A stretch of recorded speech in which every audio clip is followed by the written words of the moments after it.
നമ്മളെ സർഗാലയിൽ വളരെ budget friendly ആയിട്ട് നൈറ്റ് വൈബില് ചക്കപ്പുഴുക്കും ബീഫും ദോശയും ഒക്കെ സെർവ് ചെയ്യുന്നത് എത്ര പേർക്കറിയാം. മാത്രമല്ല വൈകിട്ട് 7:00 ശേഷം വരികയാണെങ്കിൽ എൻട്രിയും ഫ്രീ ആണ്.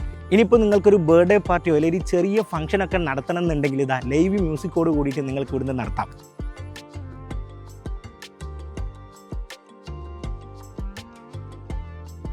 വളരെ അഫോർഡബിൾ പ്രൈസിൽ അതും ട്രഡീഷണൽ ആയിട്ടുള്ള ഫുഡുകൾ ഇവർ സെർവ് ചെയ്യുന്നുണ്ട്. കപ്പയും ദോശയും ബീഫൊക്കെ അടക്കം ഒരുപാട് ഐറ്റംസുകളാണ് ഇവർ സെർവ് ചെയ്തുകൊണ്ടിരിക്കുന്നത്. വളരെ കാമായിട്ട് ഫാമിലിയും ഫ്രണ്ട്സ് ഒക്കെ ആയിട്ട്, അതും 7:00 ശേഷം വരികയാണെങ്കിൽ എൻട്രി ഫീ പോലും ഇല്ല. അതുപോലെ കാർ പാർക്കിങ്ങിന്റെ കാര്യവും ഞാൻ എടുത്തു പറയേണ്ട ആവശ്യമില്ലല്ലോ. ദോശയും ചിക്കൻ കറിയും മസാല ദോശയും അങ്ങനെയുള്ള ഐറ്റംസിലായിരുന്നു ഞങ്ങൾ ആദ്യം സ്റ്റാർട്ട് ചെയ്തത്. പിന്നെ ആ നാടൻ കപ്പയിൽ ആ ഒരു ബീഫ് കൂടി അങ്ങോട്ട് മിക്സ് ചെയ്ത് അങ്ങോട്ട് കഴിക്കണം. പിന്നെ ആ ചക്കപ്പുഴുക്കിനൊക്കെ ഒടുക്കത്തെ ഡിമാൻഡാണ് കേട്ടോ. കപ്പക്ക് 40, ചക്കപ്പുഴുക്കിന് 50. ഈ കഴിച്ചുകൊണ്ടിരിക്കുന്ന ബീഫ് മസാലക്ക് 120. എല്ലാ ഫുഡ് ഐറ്റംസും ഇവർ സെർവ് ചെയ്യുന്നത് അഫോർഡബിൾ റേറ്റിലാണ്. ബെസ്റ്റ് ആംബിയൻസിൽ ബെസ്റ്റ് ഫുഡ് എന്ന് തന്നെ പറയേണ്ടി വരും. ഇപ്പോൾ ഞാൻ നിൽക്കുന്നത് വള്ളത്തിൽ തന്നെ സെറ്റ് ചെയ്തിട്ടുള്ള ഒരു ഓപ്പൺ സ്പേസിലാണ്. ഇനിയിപ്പോൾ നിങ്ങൾക്ക് ഇവിടെ ഒരു ഫുഡൊക്കെ സെറ്റ് ചെയ്യണമെന്നുണ്ടെങ്കിൽ നിങ്ങൾ ഇഷ്ടാനുസരണം മെനു ഒക്കെ ഇവർ സെറ്റ് ചെയ്ത് തരും. അപ്പോൾ നിങ്ങൾക്ക് ഈ ഒരു ഓപ്പൺ സ്പേസ് വേണമെന്നുണ്ടെങ്കിൽ മുൻകൂട്ടി ബുക്ക് ചെയ്യണം. കോൺടാക്ട് നമ്പർ ഞാൻ വീഡിയോയിൽ കൊടുത്തു. അതുപോലെ കുട്ടികൾക്ക് എൻജോയ് ചെയ്യാൻ പറ്റിയിട്ടുള്ള ഒരുപാട് ഐറ്റംസും ഇവരിവിടെ സെറ്റ് ചെയ്തിട്ടുണ്ട്. അപ്പോൾ വടകര വഴിയൊക്കെ യാത്ര ചെയ്യുന്നവരാണെങ്കിൽ എന്തായാലും ട്രൈ ചെയ്ത് വെക്കാൻ പറ്റിയൊരു സ്പോട്ടാണ്. അതുപോലെ ഇന്റർനാഷണൽ ലെവലിലുള്ള ഒരുപാട് പരിപാടികളാണ് സർഗാലയ പ്ലാൻ ചെയ്തുകൊണ്ടിരിക്കുന്നത്.